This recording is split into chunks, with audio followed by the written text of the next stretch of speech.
watching online, if you can go to teacherthebible.com and download the PDF file of this outline, and the PowerPoint are also going to be there. Just click on the Seminars tab, False Teaching Seminar, and you can get all of that. So let's go through this quickly. We're going to teach for about 15 minutes, 20 minutes, and then we're going to get into a small group discussion, all right? So let's go through this. So the first session we're going to do is, what does the New Testament say about false teaching? Dr. John limited me, and which was good, to just the New Testament, because there's so much in the Old Testament too, and we're only going to cover the Old Testament way at the end, although we're going to reference it here and there. So in the New Testament, many of the books in the New Testament were entirely written to correct false teaching. Isn't that amazing? Galatians, Colossians, 2 Thessalonians, 2 Peter, Jude, 1 Timothy, 2 Timothy, 1 John, 2 John, 1 Corinthians. Isn't that amazing? The full impetus of those books was to correct something that was false, even heretical teaching. So there's 27 books, right? 26 of them speak of false teaching and false ministers. So you're going to be able to fill in. That's going to help me keep you awake. Fill in 26, and there's going to be other sections in the notes where you're going to have to fill in. So 26 of the books of the Bible. I think Philemon's the only one that doesn't mention anything. And then I've listed here all these verses in the New Testament, and so there's a lot of main sections. Do you see those little black arrows next to 5 of those books? You see that in Matthew, 1 Timothy, 2 Timothy, 1 John, and Revelation? There's a little black arrow. Guess what? These 5 books say the most about the end times. Do you make that connection?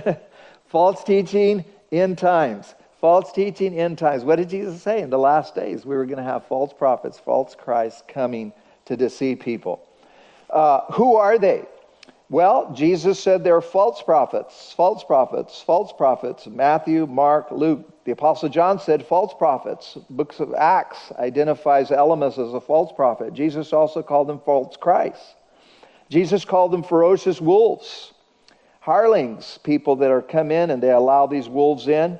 Paul also in Acts 20, verse 29, called them savage wolves. Can I tell you something about the word wolf in the New Testament? Everywhere you see the word wolf in the New Testament, you also see the word sheep or flock. Wherever sheep gather, wolves show up. And you know what? Wolves don't go after and eat little berries off a tree. They like sheep. They like to eat sheep. They're also called false brothers. False brothers. Go to the top of page 4. False apostles, deceitful workers. They're even called dogs. Not Fresno State either. They're called dogs. Evil workers, imposters, false teachers, untaught and unstable people. Unstable, the word is asterisk. That's where we get the English word asterisk, the little star. These are people that are wandering out there, the little star wandering in darkness and outer space. That's how we got that word, unstable. Deceivers, antichrists. What will they teach? False doctrines, strange doctrines, deceitful stuff, trickery of men.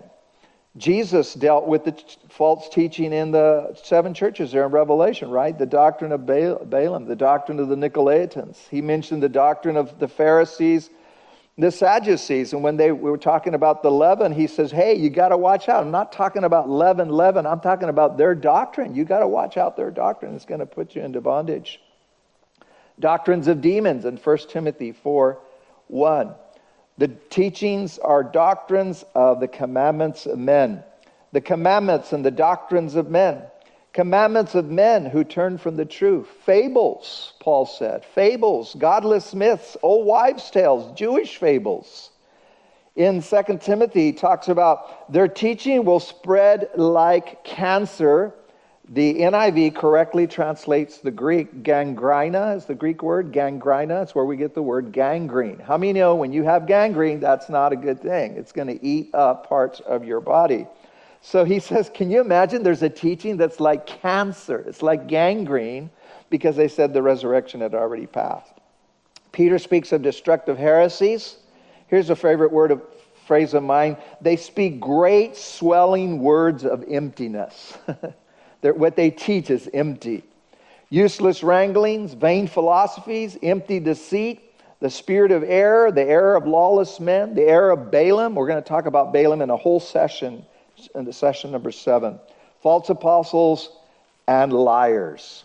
So who are they? What they teach. They're false prophets, false teachers, false apostles. They teach false doctrines and doctrines of demons. We've been warned, have we not? The apostles have warned us. 1 Corinthians 6:9. Do not be deceived. Greek word planeste is where we get the word for planet in English.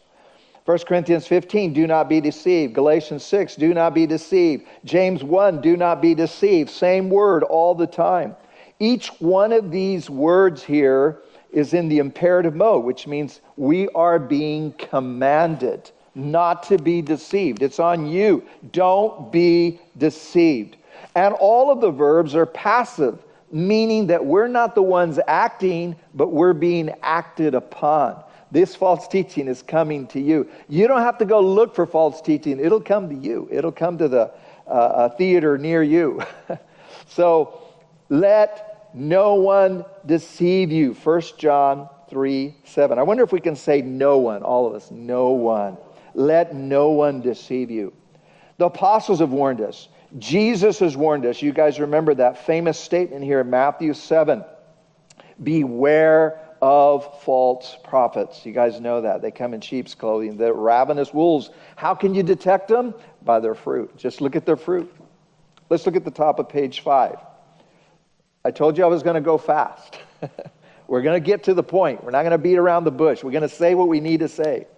When Jesus was asked, what's going to happen? What's the sign of your coming? What was the first statement out of his mouth? Did he say, hey, the sign of my coming is that I'm coming? No, he said, watch out that no one, somebody say no one.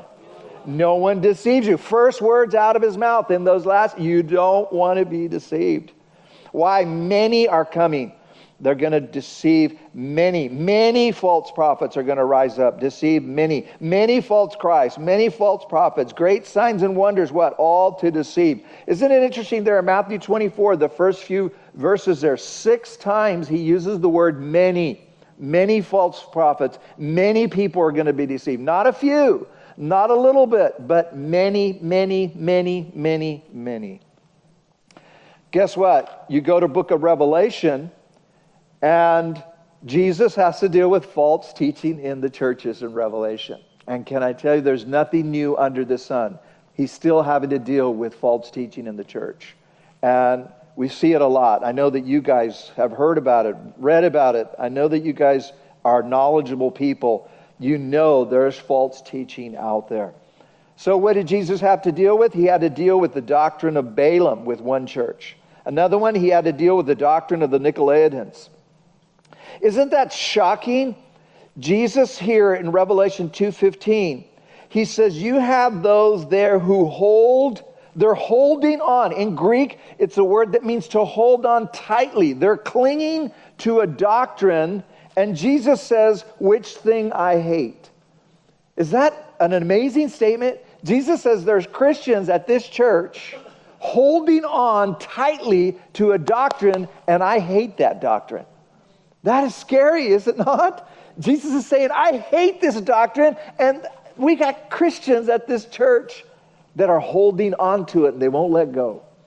And I can't tell you how many times I've confronted people, talked to ministers and pastors that are holding on tightly to a doctrine, and Jesus doesn't like that doctrine. It's a false doctrine. It's a false teaching, sometimes even a heretical teaching.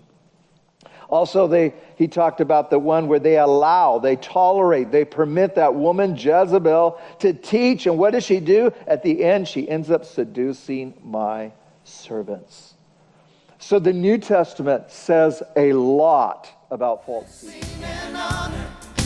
Glory and power